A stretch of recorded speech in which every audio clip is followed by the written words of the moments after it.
نحمده ونصلي ونسلم على رسوله الكريم اما بعد فاعوذ بالله من الشیطان الرجیم بسم اللہ الرحمن الرحیم۔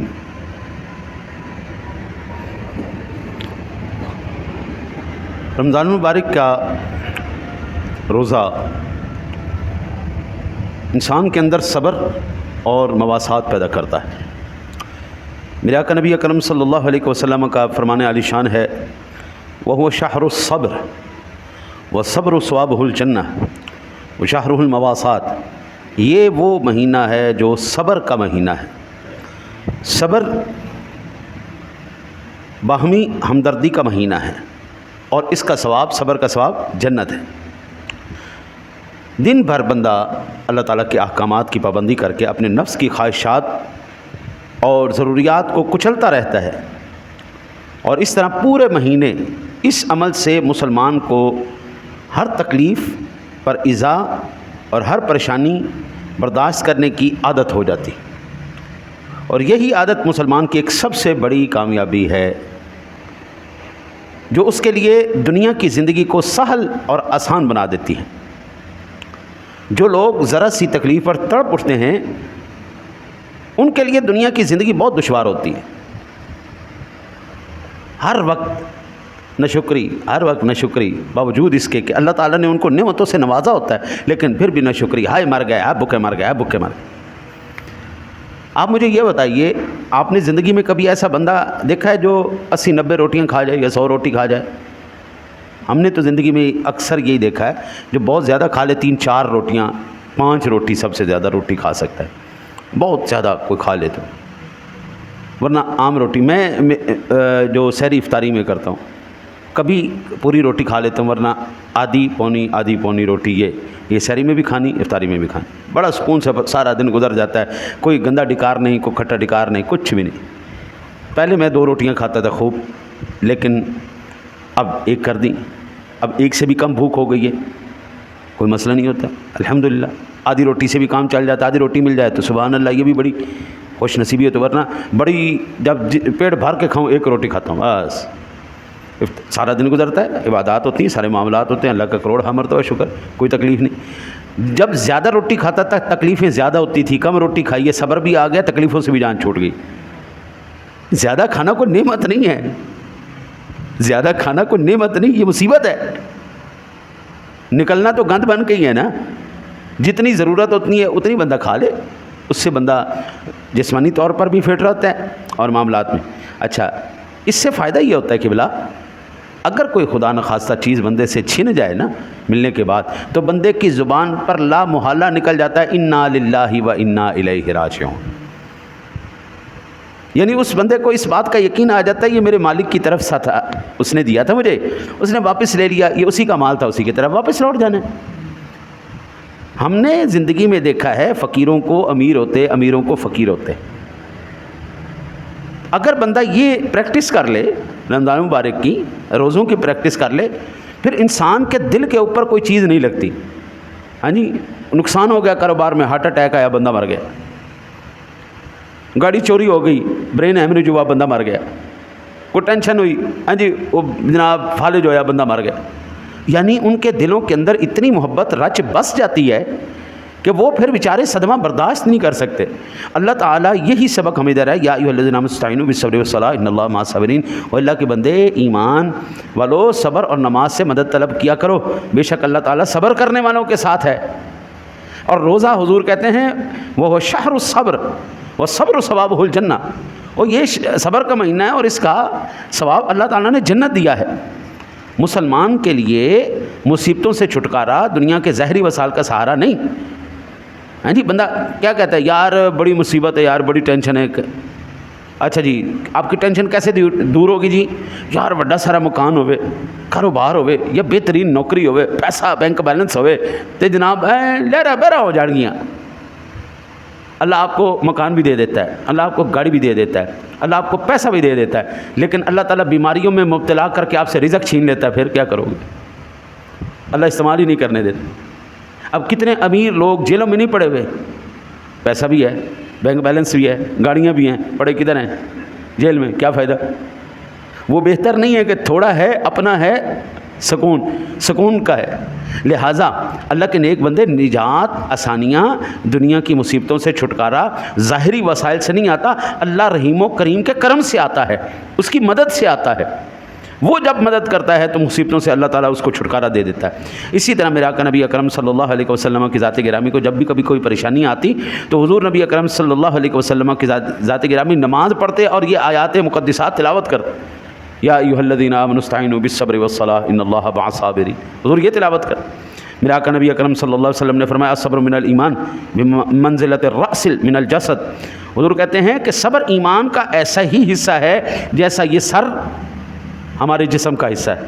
سر کو اتار دیں پیچھے کوئی فائدہ ہی نہیں، یعنی کہ یہ اتنا سا حصہ جناب بڑا اہم ترین ہمارے جسم کے اندر حصہ ہے، اگر یہ ختم ہو گیا بات ختم ہو گئی۔ اسی طرح حضور فرماتے ایمان کا حصہ یہ جو سر ہے یہ صبر ہے، اگر یہ گیا سب کچھ ختم، ٹھیک ہے نہیں؟ ہاں، نفس کو جائز خواہشات پر روکنا اور حرام طریقے سے پورا نہ کرنا خواہشات کو، یہ عفت کہلاتا ہے۔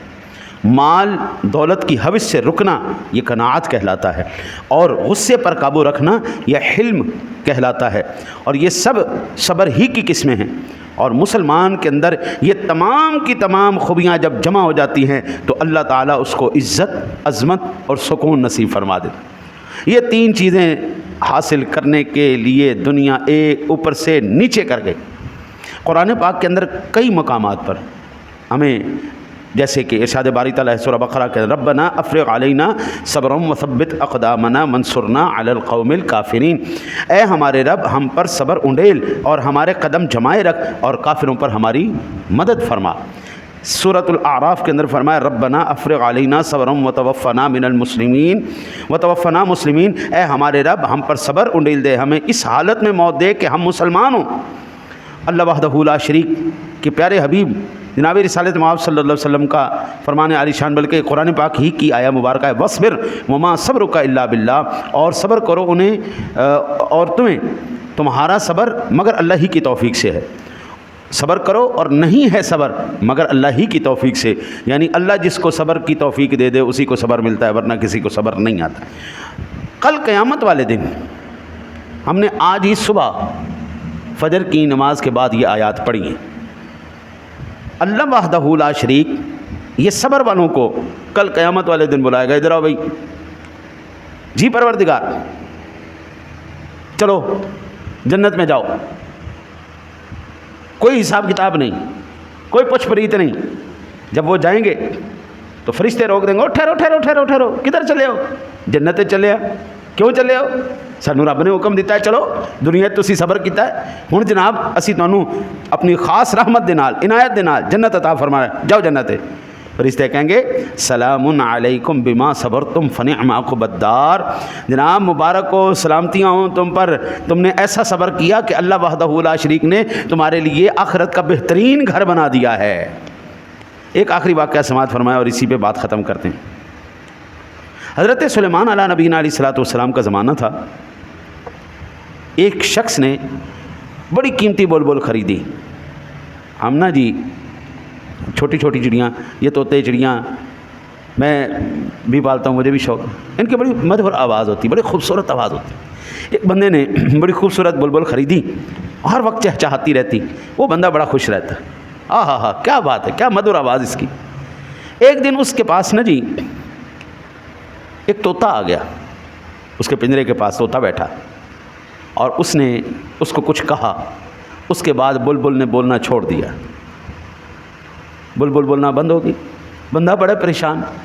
زمانہ حضرت سلیمان علیہ السلام کا، وہ بندہ بلبل کو حضرت سلیمان علیہ السلام کے پاس لے گیا کہ حضور کو مہربانی فرمائیں، اچھی بھلی جو ہے نا جی یہ بولتی تھی، چہچہاتی تھی، ایک دن طوطا آیا اس کے پاس اور اس کے بعد یہ چپ ہو گئی ہے۔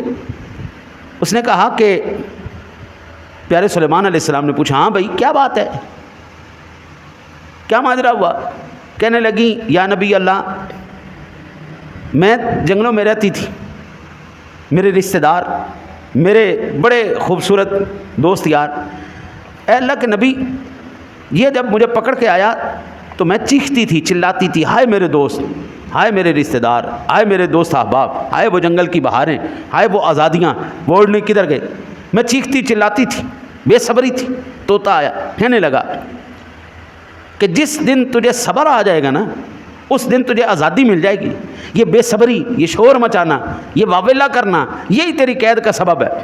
تو واویلا کرتی ہے, چیختی چلاتی ہے, تو بے صبری کا اظہار کرتی ہے. وہ سمجھتا ہے یہ بڑے گیت گا رہی ہے, یہ بڑا خوش ہے ہمارے ہاں. اس دن کے بعد میں نے چیخنا چلانا, بے صبری کرنا چھوڑ دی. اے اللہ کے نبی, اس دن کے بعد میں نے اپنے آپ کو چپ لگا لی, اب بولتی نہیں ہوں. تو اللہ کے نبی نے اس بندے سے کہا کہ اے اللہ کے بندے, اب یہ نہیں بولے گی, اس کو اب صبر آ گیا, اب یہ صبری کا مظاہرہ نہیں کرے گی, اب چیخے گی چلائے گی نہیں. اس نے کہا حضرت جب بولے گی نہیں تو پھر میری کس کام دی. اس نے پنجرا کھولا, اس نے اس کو آزاد کر دیا. اور جیسے ہی وہ پنجرے سے باہر آئی, کہنے لگی کہ پاک ہے وہ رب جس نے مجھے انڈے میں بنایا, ہوا میں اڑایا اور پنجرے میں صبر دے کر آزاد کروایا. ہم نا بچپن میں ایک شعر پڑھتے تھے, صبر کریں تا موتی ملسن, شکر کریں تا ہیرے, جے ایویں روڑا پاویں نہ موتی نہ ہیرے. یعنی ایویں روڑا پاویں نہ موتی نہ ہیرے. وہ بندہ صبر کرے تو پھر ہی کچھ ملتا ہے. یہ بلبل کو آیا نا جی صبر, یہ تفسیر نعیمی کے اندر مفتی صاحب نے یہ واقعہ نقل کیا ہے. حضرت جی بات تو حقیقت ہے, بے صبر بندے کو کچھ نہیں ملتا. صبر کر لینا, اللہ کی قسم, اللہ نہ تو اس دنیا میں اس بندے کو رسوا ہونے دیتا ہے, نہ آخرت میں رسوا ہونے. دنیا کا ککھ نہ ملے, ککھ نہ ملے, آخری ساہ تک وہ بندہ صبر کرنا مر جائے. حضرت صاحب یہ تھوڑی بات ہے کہ اللہ اس کے بدلے میں اس کو جنت دے دے گا, یہ چھوٹی بات ہے. یہ جو میرا قلم پڑا ہے نا جی, جتنی میری قلم نے جگہ گھیری ہوئی ہے, اتنی جنت کی زمین بھی پوری کائنات کی جو ہے قیمت سے زیادہ ہے. ساری کائنات ایک پاسے, اینی جی جنت دی زمین ایک پاس. تو سانو باویں ڈائی مر لے دا ہی اللہ تعالیٰ اتنے جنت دے پلاٹ دے دے, لیکن ہوگا نہیں اتنا, وہ بڑے بڑے ہوں گے معاملات. لیکن جو ڈائی مر لے دا ہی مل گئے تو ہے تو جنت دا نا جی. سبحان اللہ. یہ کس کا اجر ہوگا؟ صبر کا اجر. اللہ سے دعا ہے اللہ آپ کو مجھے عمل کی توفیق عطا فرمائے. اللہم صلی علی